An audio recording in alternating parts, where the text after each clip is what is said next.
Well, this is John Sullivan, and I'm going to do this the old-fashioned way. This is the very breaking apart Sullivan's Projects introduction, modern style, until the computer guru gets me my new fast computer.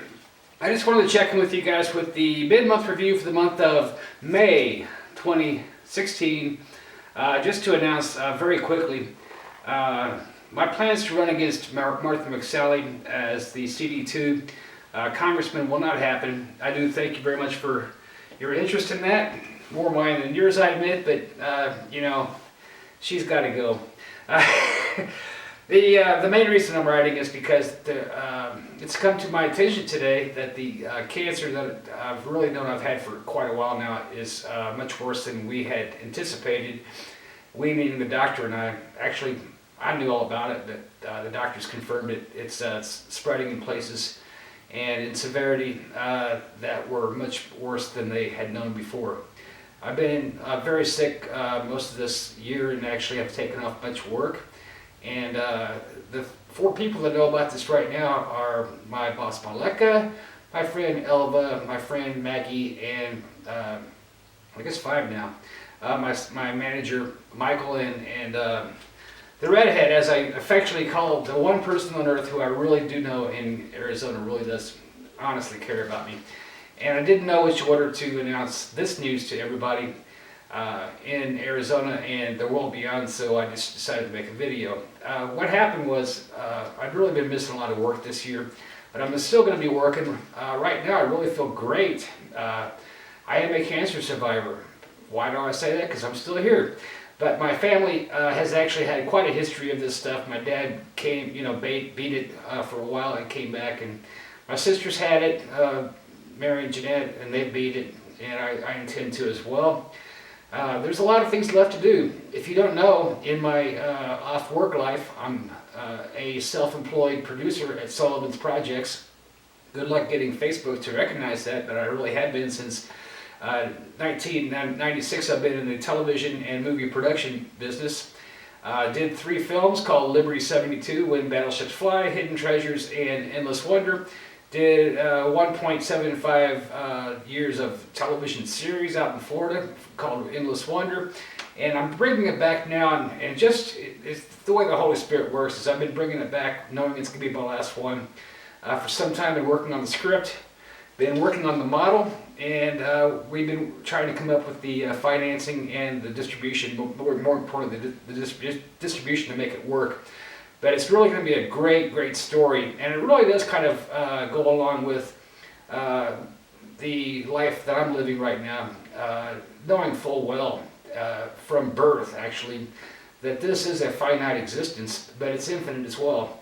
Thanks to Greg Johnson, I have been baptized in the Christian faith. I have been a born-again Christian, still have my loyalties to the rituals of Catholicism as far as the Bible that I follow, but we can debate that in the afterlife in 100 years. The prognosis is actually unknown at this time because I really don't know how far it's spread or where exactly it's gone to. We anticipate some oncology appointments, which means missing more work and maybe falling further behind on Liberty 72. But I am very optimistic as far as myself. I'm kind of used to cancer because we have a cancer called liberalism, which has been spreading across the United States, a cancer called ISIS, which has been spreading across the world.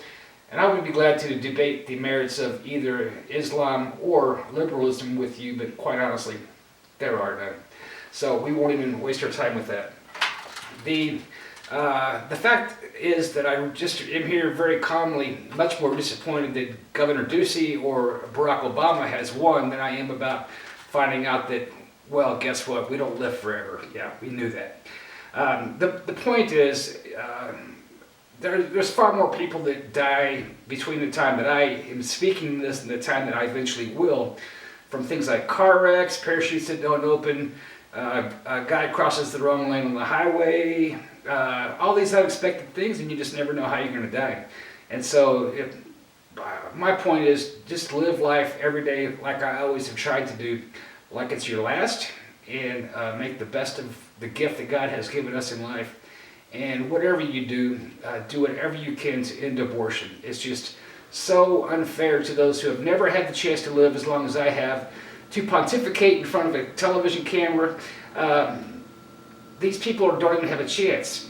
We can debate capital punishment and whether those who have been convicted of crimes deserve to die, but the ones who are unborn, who are just as valuable in the eyes of God as you and me, aren't even given a chance. And it's usually because of short-sighted thought. And if there's anything I really want my life to finish with, is that we do end abortion. Now this is going to make my ex-wife very happy, and many other people that I know, but right now the most likely result of the cancer that I do have is that I will lose my ability to speak. And believe me, that doesn't mean I don't have 10 fingers and a brain, and I will get to you on Twitter or on Facebook or some other way if I can't do this by voice. But the message must be out there, and we all have our vocations in life, and mine is honestly to end abortion. There's just no other purpose in my life to exist right now than to point out the unfairness of it, the horror of it, and honestly, the redemption possible for those who have had abortions or are participating or encouraging abortions, to realize their mistake, learn through Rachel's House and others the grace of God, and to go on. And once again, Greg Johnson will not be surprised, neither will Bob or anybody else back in generations, that I'm making such an upbeat announcement like this. But you know, the special news is, I guess, which we decided a long time ago at my baptism, was I'm going to heaven. And so, like I said, it could happen. A meteorite may strike my head tonight. I may die in my sleep from a heart attack. Who knows? But the point is that I'd like to just say to you guys is there's really no surprise in the fact we learn we're going to die. Every day, you know, we're getting better looking all the time, but our body's aging, and so we just have to make the best of the life that God has given us. So do find your passion, your vocation. Mine right now is Liberty 72. Sorry, Martha McSally, I will not be running against you, but we will definitely have every possibility given to me in time and energy to finish the Liberty 72 movie. And after that, then we can talk about next projects or funeral arrangements. My plan has always been to come down here to Sierra Vista, retire in such a beautiful place, and end up out there at the Veterans Cemetery by Fort Huachuca. And really, ever since I arrived down here, I said, be it 2 days or 50 years or 60 years, this is where I'm going to end my life. In a figure of speak, God's going to end it. I'm just going to be there when it happens. So please pray for yourselves, pray for the unborn, and as you have time, just keep me in your thoughts and prayers as well. I understand there was difficult days with this, setbacks, but right now I'm really feeling great, and I'm going to make the most of the time I have left, as we all should. God bless.